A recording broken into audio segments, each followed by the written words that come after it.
Hello विद्यार्थियों, हिंदी भाषा एवं साहित्य चैनल पर आपका स्वागत है, अभिनंदन है। कई दिन बाद आज मैं आपके सामने उपस्थित हुई हूँ। तो मैं आज हिंदी भाषा और व्याकरण से संबंधित वस्तुनिष्ठ प्रश्न लाई हूँ। कई विद्यार्थियों का ये मांग थी कि मैं उस पर व्याकरण पे आधारित प्रश्न अभी नहीं आरंभ किए हैं, तो मैंने उसी के अंतर्गत जो है अपभ्रंश और पुरानी हिंदी का संबंध ये शीर्षक आरंभ किया है। तो आशा है विद्यार्थी लाभान्वित होंगे। जब हम अध्ययन करते हैं तो ये पता चलता है कि जो भाषा का लोक प्रचलित रूप है वो ही अपभ्रंश है। अपभ्रंश से ही हिंदी का उद्भव हुआ, विकास हुआ। तो चलिए हम आगे बढ़ते हैं अपने टॉपिक की ओर। चलिए अध्ययन आरंभ करते हैं। हिंदी भाषा का जन्म किस अपभ्रंश से हुआ, किससे हुआ? लौकिक संस्कृत से, पाल प्राकृत से, अपभ्रंश से, वैदिक संस्कृत से। तो हिंदी भाषा का जन्म अपभ्रंश से हुआ।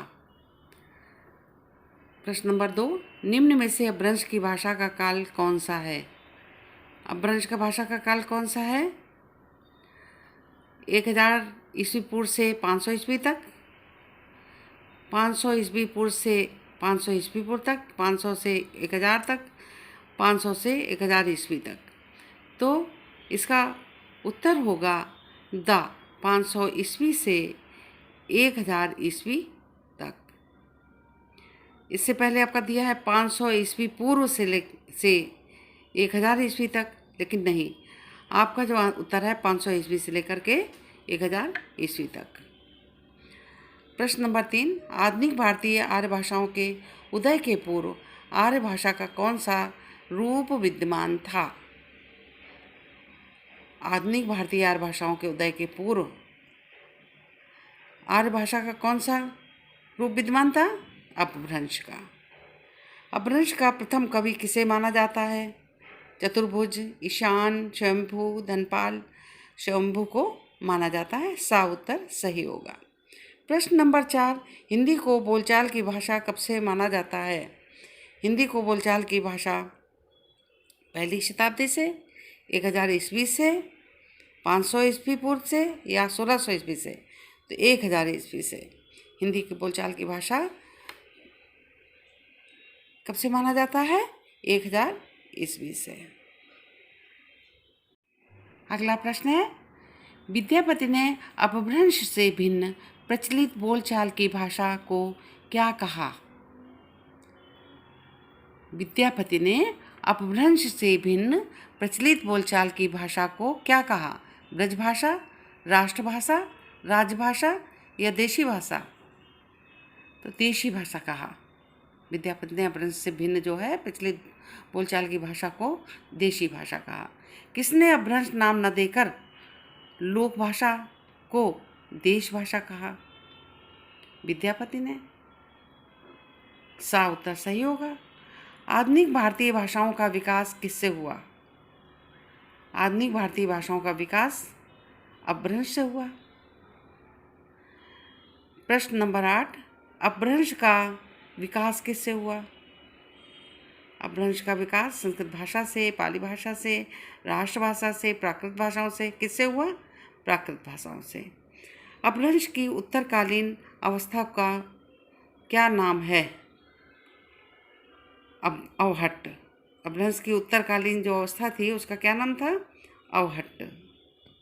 11, आधुनिक हिंदी भाषा किस अपभ्रंश भाषा का विकसित रूप है?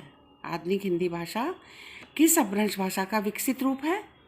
शौरसेनी अपभ्रंश का, ना ही मागधी अपभ्रंश का, ना ही अर्धमागधी का, ना ही महाराष्ट्रीय अपभ्रंश का। शौरसेनी अपभ्रंश का विकसित रूप है। कौन सी भाषा का नाम पहले पहल बल्लवी के राजा धारसेन द्वितीय के शिलालेख में मिलता है? कौन सी भाषा का नाम पहली बार मतलब बल्लवी के राजा धारसेन द्वितीय के शिलालेख में मिलता है? अपभ्रंश का नाम मिलता है। अगला प्रश्न है प्रश्न नंबर 13। ब्रजभाषा का विकास किससे हुआ? ब्रजभाषा का विकास शौरसेनी से हुआ। आधुनिक हिंदी भाषा किस अपभ्रंश की भाषा का विकसित रूप है? आधुनिक हिंदी भाषा किस अपभ्रंश भाषा का विकसित रूप है? शौरसेनी अपभ्रंश से। ऐसा है, अपभ्रंश से शौरसेनी अपभ्रंश विकसित हुई और शौरसेनी अपभ्रंश से आधुनिक हिंदी भाषा का विकास हुआ। तो शौरसेनी अपभ्रंश जो है ये उत्तर सही होगा सा। हिंदी साहित्य के आदिकाल की अनेक रचनाओं की भाषा कौन सी है? हिंदी साहित्य के आदिकाल की अनेक रचनाओं की भाषा कौन सी है? संस्कृत, पाली अपभ्रंश, प्राकृत अपभ्रंश है। बौद्ध काल में कौन सी भाषा बोली जाती थी? बौद्ध काल में कौन सी भाषा बोली जाती थी? प्राकृत भाषा, पाली भाषा, संस्कृत भाषा या हिंदी? पाली भाषा बोली जाती थी। तो विद्यार्थियों, आज आपका हिंदी भाषा और व्याकरण से संबंधित भाग 1 समाप्त हुआ और मैं पुनः शीघ्र ही आपके सामने आगे का भाग 2 को लेकर उपस्थित होंगी। आशा है तब तक आपका ये चैप्टर पढ़ के समाप्त हो गया होगा। समाप्त माने लर्न हो चुका होगा। धन्यवाद, फिर मिलेंगे।